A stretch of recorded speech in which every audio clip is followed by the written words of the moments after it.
Hello, and welcome to another episode of the Recovering Cinderella podcast.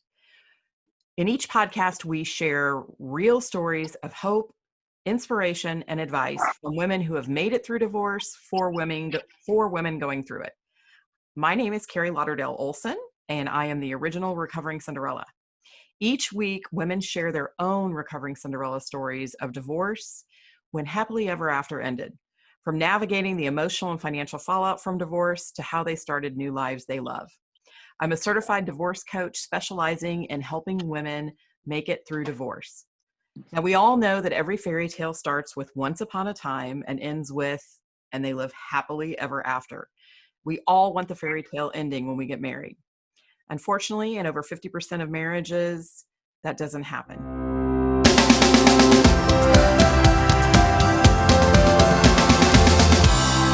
Today, we are going to talk with Ada, who is in Canada, and she is going to share her story, which is a truly inspirational story of her divorce and where she is today.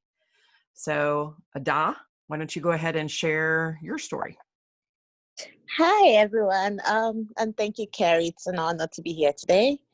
Like she already mentioned, my name is Ada, and I'm a divorcee, and I'm a recovering Cinderella. I was married for about 3 years to my ex-husband. And, when we got married, things were pretty good. And then we had to move to a new city for him to go back to school. And at that point, I was, trying to complete my master's, and I was an international student. And because both of us couldn't be in school at the same time, so I decided to make the sacrifice of putting my own education on hold so that he can go finish and then I can go finish as well. And then when we moved, things, sort of got rocky. He joined, this particular organization that wasn't really good for him.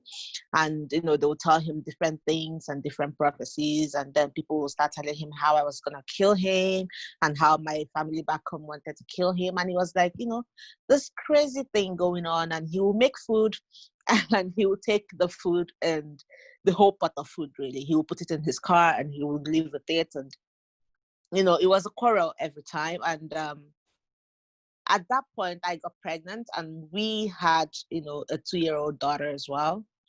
And I went through that whole pregnancy, in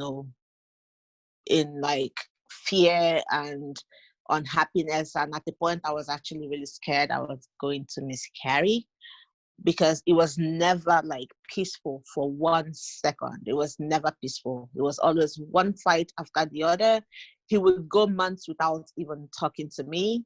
He would go months without saying good morning. He would go months without even looking my way. I would go to the hospital, maybe sick. He would never even ask, okay, what happened?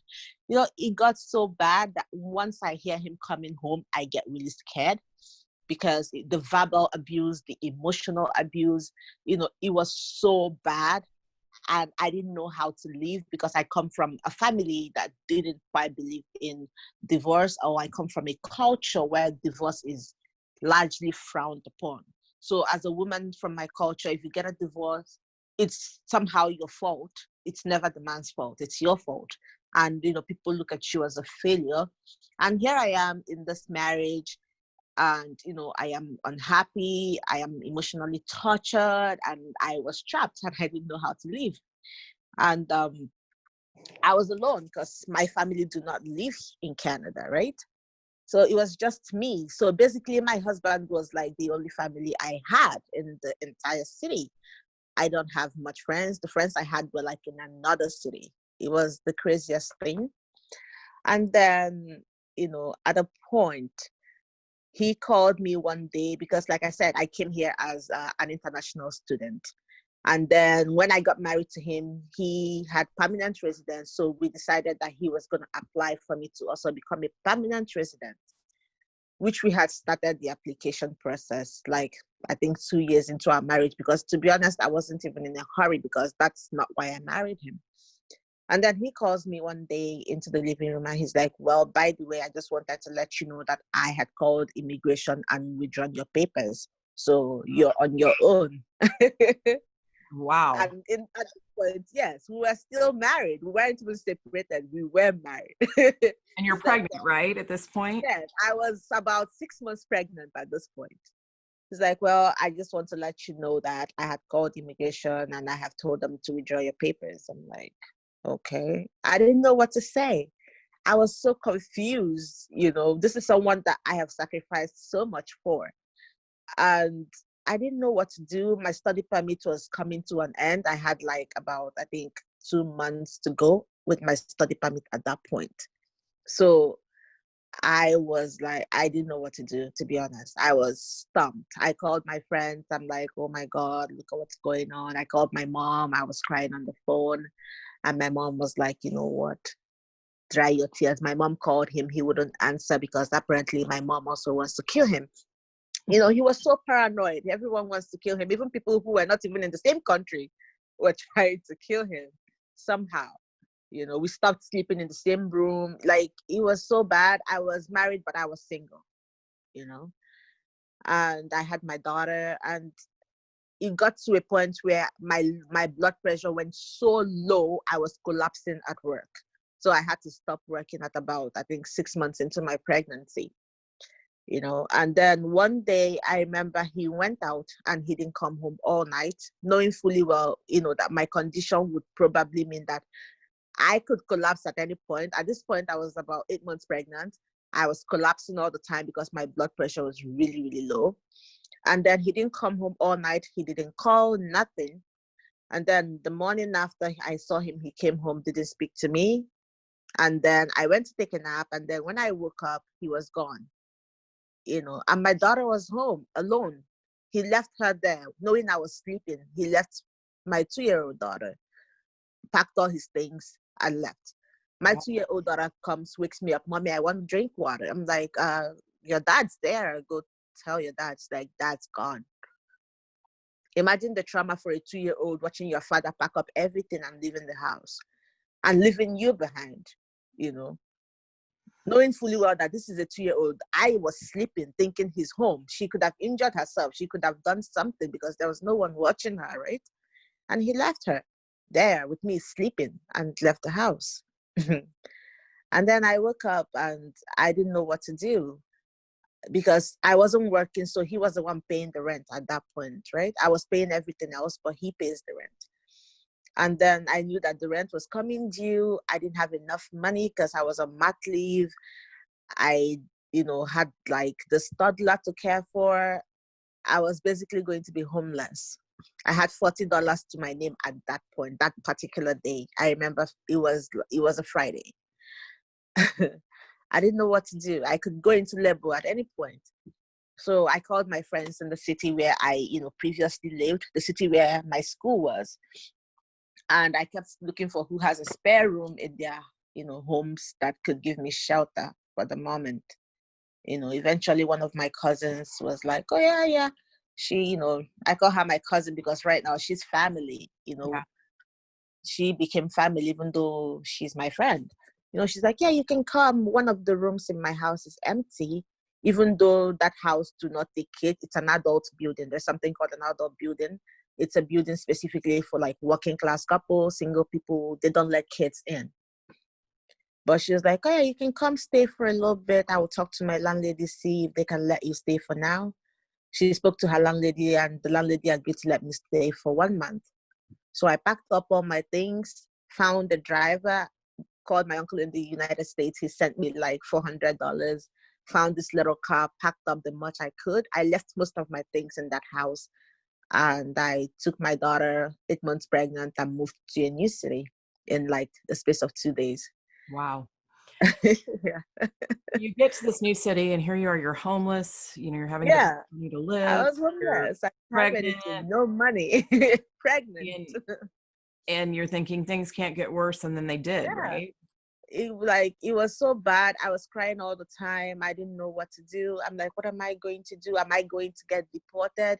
If I get deported, what am I going to do with my daughter? Like with my children? Am I going to get deported with a new baby? Are they going to take my babies from me? Like, because they're Canadian citizens. So I'm like, if I get deported, are they going to take my babies? What are they going to do? What am I going to do? you know. It was so bad. Even at a point, my dad was like, do you want to come home? Do you want to like come home? I'm like, I came here for my master's. I don't even have the certificate for the master's that brought me to this country in the first place. And then I'm just going to come home empty-handed after all this time and after all the money my mom has spent trying to get me, an education. I didn't know what to do. I was so depressed. That was like the lowest point of my life. And then I remember the day one morning I woke up on the 1st of June and I was in labor. And I remember that morning I had just woke. I didn't sleep all night. I was restless. I was thinking because that was the month my papers were expiring, right? So I didn't know what to do. I was thinking, and then I had applied for a new study permit. And that morning, immigration had written me back and saying they were denying me a new study permit. So here I was denied, a study permit because I was not in school at the point. I was on mat leave and I wasn't registered for school, so they couldn't give me a study permit. And then I was in labor. So I took my daughter to my friend's house. And while I was there, waiting for my friend to come home and take me to the hospital, or waiting for, the labor to progress, I got an email from a lawyer. And it was my ex-husband's lawyer saying, oh, he's divorcing me and he's suing me for sole custody of my daughter. And I was supposed to appear in court the next week in another city. Here you are going into labor. And I was in labor. I'm like, okay, I forgot that I was in labor at that point. I'm like, okay, how am I going to appear in court in another city with no lawyer, no money, a new baby on the way? Oh my God. I went into panic mode. I called everybody I knew. It was a Friday. So people were closed. There were like no lawyers. Legal aid wasn't even open, nothing. And then by the time I knew it, like I could feel this much pressure and the baby was nearly coming in my friend's house. Oh. And then she rushed me to the hospital. And before I could get an epidural, the baby was out, because I had gone through my entire labor forgetting I was actually in labor. And then, I come home and at this point I was homeless because my cousin's landlady was like, okay, my 1 month was up and I needed to leave. So at this point, I had no home. So it was a homeless shelter for me for a bit with a newborn baby. I can't even imagine. I mean, it's hard enough with a newborn baby, and let alone to be struggling with getting through a divorce. And yeah. So, at that point, I had no home. I had a new baby. I had a toddler. Everybody wanted something. And then luckily there's this pastor. So he's like, okay, you can stay in one of the houses. It wasn't safe. That house consisted of prostitutes and drug dealers. But I had to stay there because that was basically the only roof over my head, that I could get. So how long did you stay there? I was there for 2 months. Okay. So I remember like the day before I actually went into labor, I had gotten a letter from immigration because I had reapplied for a study permit since mine was expiring, right? So I had gotten a letter from them saying they weren't extending my study permit. So that was like my safety net. So now my safety net was gone and I didn't know where to go from there. So I was awake all through the night, and about 5 a.m. I went into labor and I realized I was in labor. It wasn't that bad yet. So I was like, okay, I'm just going to take my daughter, my toddler, to a friend's house who also had a toddler. That way she's not going to feel my absence while I'm in the hospital. So I take my daughter there. I'm waiting for my friend to, get ready and then take me to the hospital. And then I get an email. And it was from my ex-husband's divorce lawyer. And the email wasn't just that he was divorcing me. It was that he wanted sole custody for my daughter. And I had to appear in court in the next 5 days or so.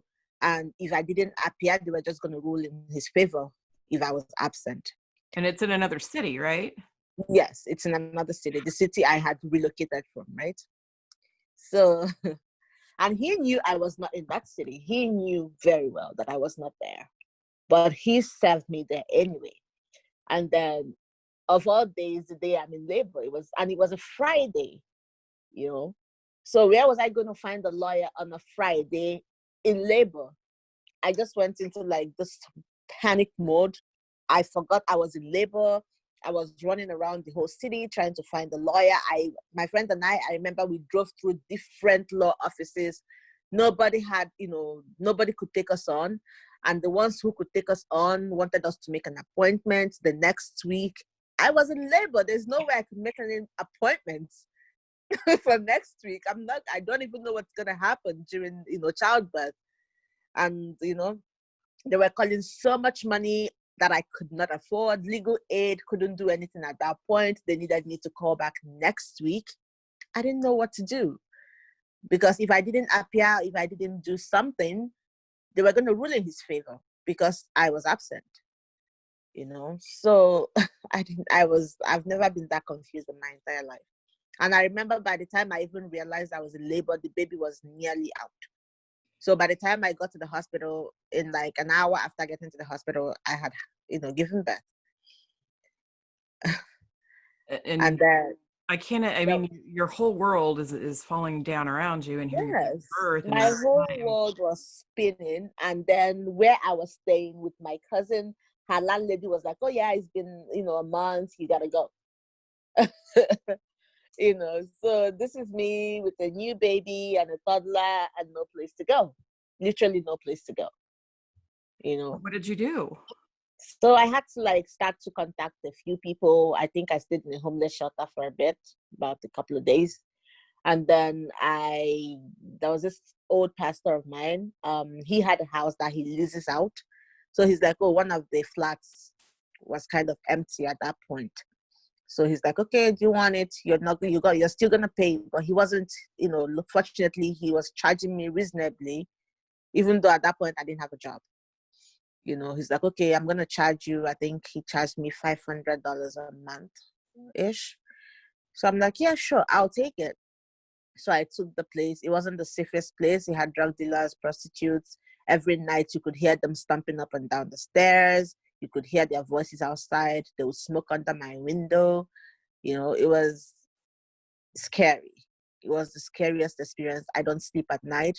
I get scared when my baby cries. I'm like, I hope someone is not going to like kick open my door and try to hurt me and my kids.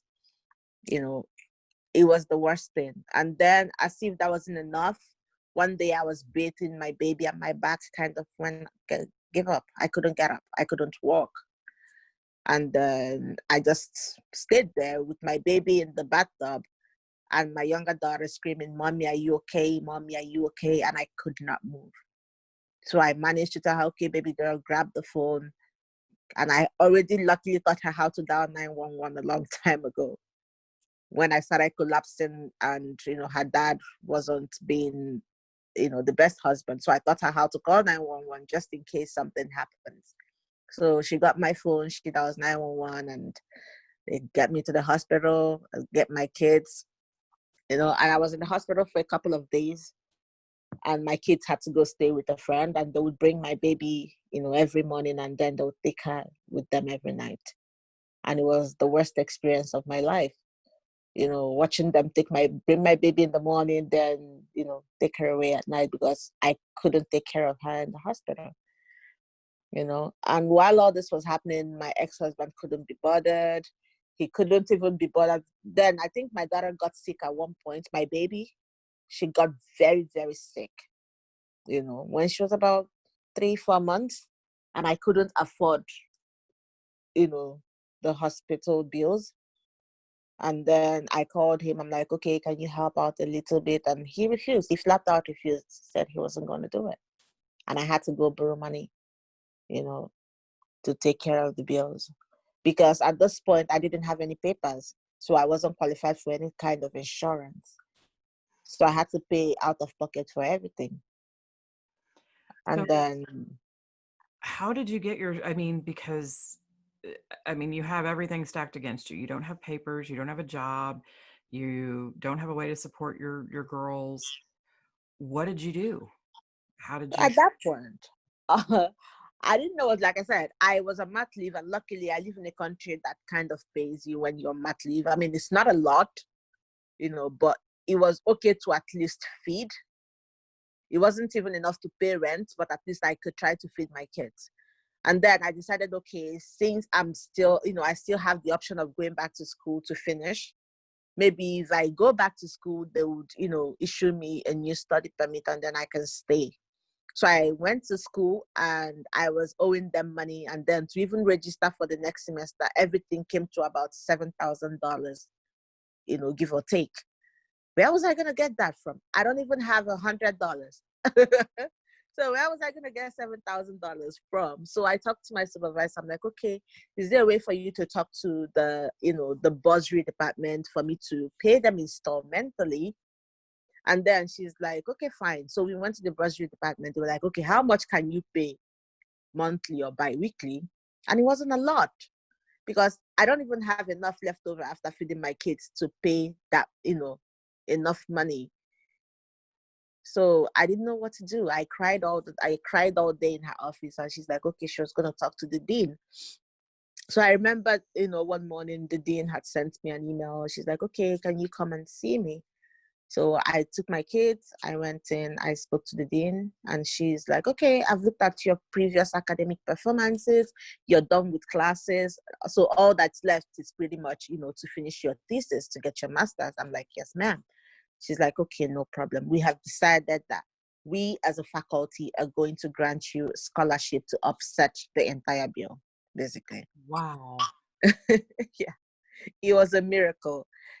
I prayed so much. I've never loved God like I did in that moment. I'm like, oh my God, $7,000. They paid it, not a dime left over.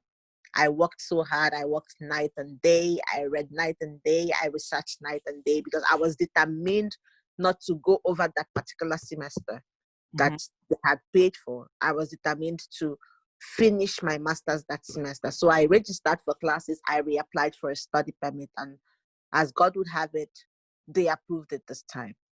So I got to stay. Yay. And then I finished my master's. I graduated.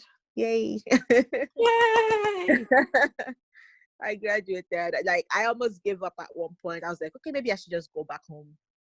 I have a bachelor's. I could just try to find a job back home. But, that was not the plan for my life. The plan was to come and get my master's. And I was super glad that, I finally did that, and my life after that, I think my life started kind of falling in place. It still wasn't easy. Getting a job was hard because, the economy was really bad at that point. People were getting laid off. So getting a job was really, really, really difficult. So I decided to start my own business at one point. So I started my own hair care company. And then eventually I did, get a job. I got a better apartment for the kids and I. And, I didn't even know what was going on with my divorce case. Eventually I got legal aid. And then I was granted, physical custody of my kids. And then I got a divorce. And the funny part of my divorce is that I didn't even know I was legally divorced until about 10 months after I was divorced. How did that happen? I know. My lawyer, because I never met her in person, she lived in the city where the divorce was happening. So we would correspond through email.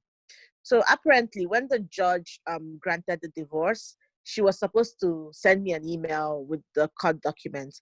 So she typed out the email, and then it sat in her draft, and according to her, she thought she sent it. And for 10 whole months, I would call her, she wouldn't pick up. I'll call her secretary. She wasn't answering because apparently she thought she was done with my case. But then she was still charging and billing me. So at one point I was over it. So I called legal aid because I wanted to investigate what was going on with my lawyer or get a new lawyer. And then legal aid had to get in contact with her. And then she calls me. She's like, I'm done with your case. What's going on? I'm like, how can you be done with my case? I don't know what's going on with the case. And then she looks through and she apologized for like 2 days straight. She starts to apologize, like, oh my God, I am so sorry. I typed out this message and it sat in my draft and I totally forgot to send it. Your divorce has been final since like December. 2018. And at this point, it was November 2019. You know? Yeah. So it's like the weirdest divorce in the history of divorces. You know?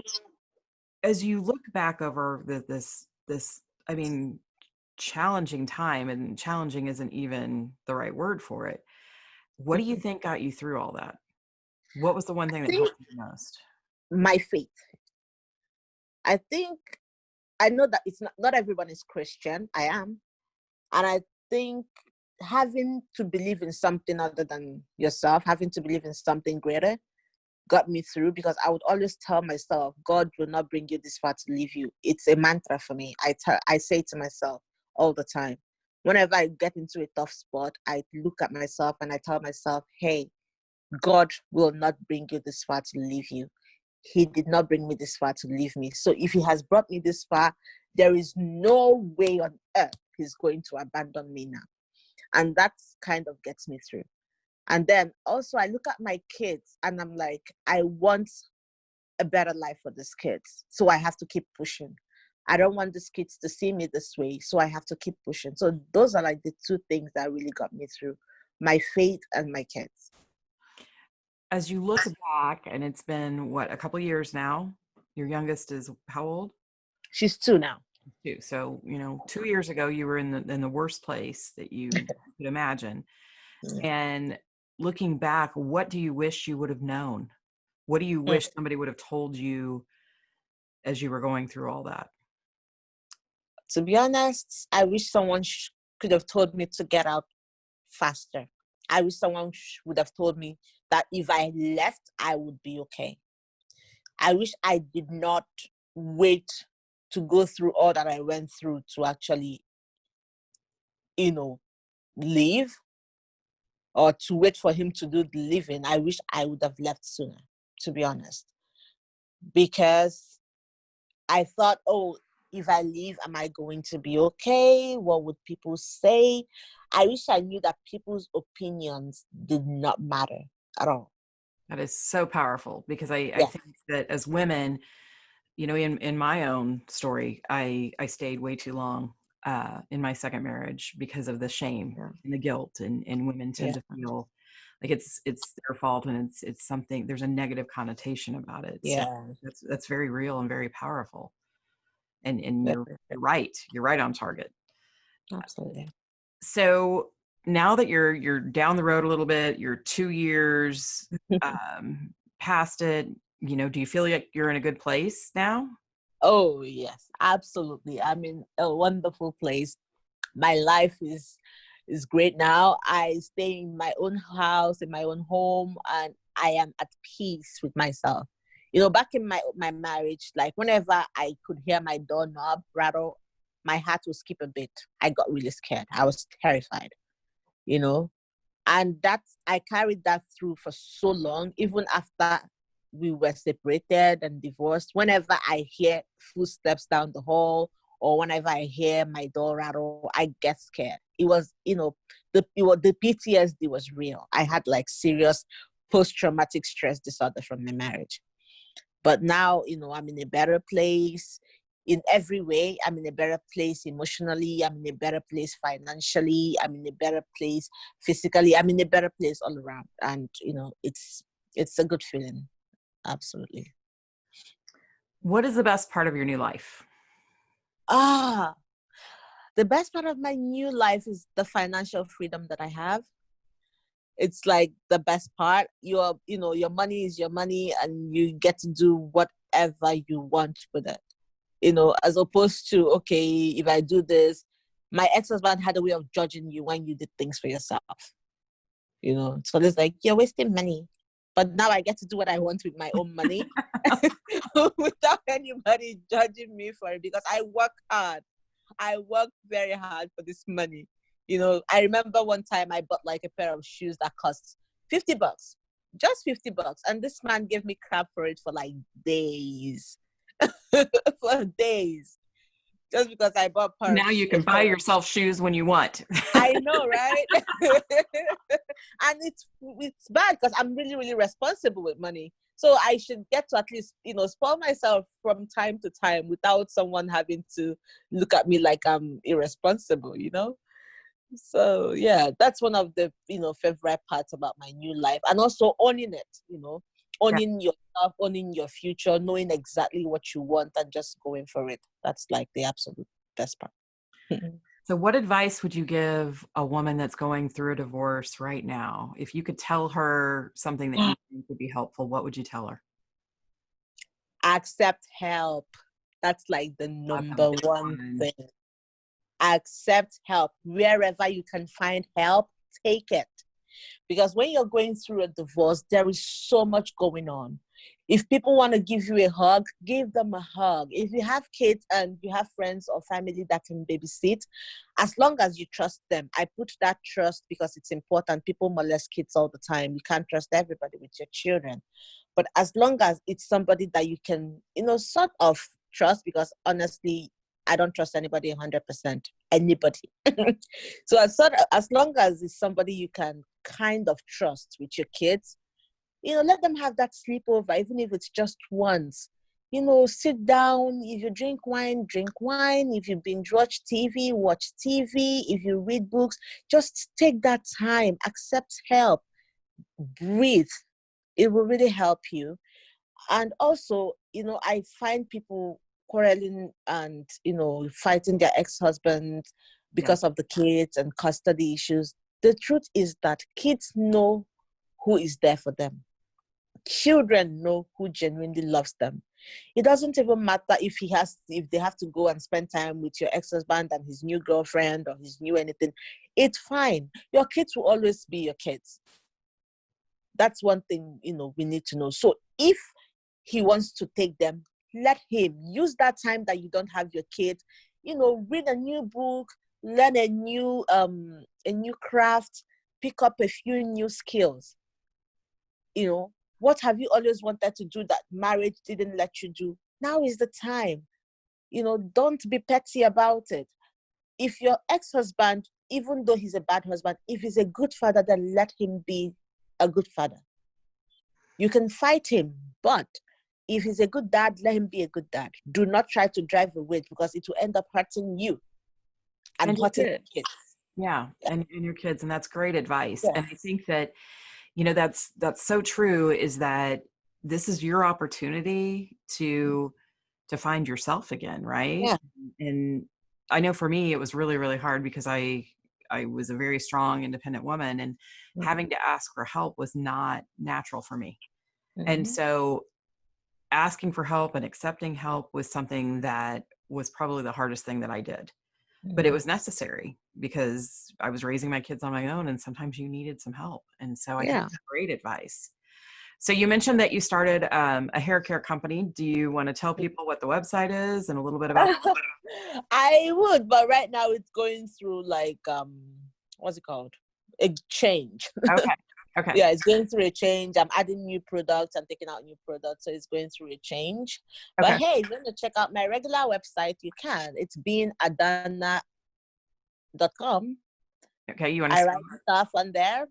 If you need tips about motherhood, if you're doing it alone and you need help, I got you. So being Adana, being BEING. NGADANNA.com. Okay. So when we post this on my website, I'll make sure we post a link to that so that people can check it out. Absolutely. And I just appreciate you sharing your story. It's so inspirational. And I think that you are an amazing, powerful, strong woman that made it through. Thank you. And not only did you make it through, you're thriving, and you're going to be such a strong example for your daughters of what a woman can be, right? And not to settle, and not to just let someone else have control over your life. So congratulations on your new life, and thank you Thank you so so much, much Renee. for being here today. I And really appreciate it. it's important to share your story, and I appreciate it. Thank you for tuning in this week to the Recovering Cinderella podcast. I hope you enjoyed the inspirational story of Ada and just her passion and determination to get through her divorce and how she came out on the other side. She's an amazing woman. And if you are going through your own divorce and you're looking for support, you can sign up for one of my support groups or divorce coaching at recoveringcinderella.com. Additionally, if you have your own Recovering Cinderella story that you would like to share, you can go to recoveringcinderella.com and apply to be on the podcast there. You can follow us on Instagram and Facebook at Recovering Cinderella. And we hope that you have just that these stories really inspire you in your own world and help you realize that you're not alone, that other women have gone through this struggle and they not only have survived, they have thrived. Have a great week, beautiful. And remember, your story didn't end with your divorce.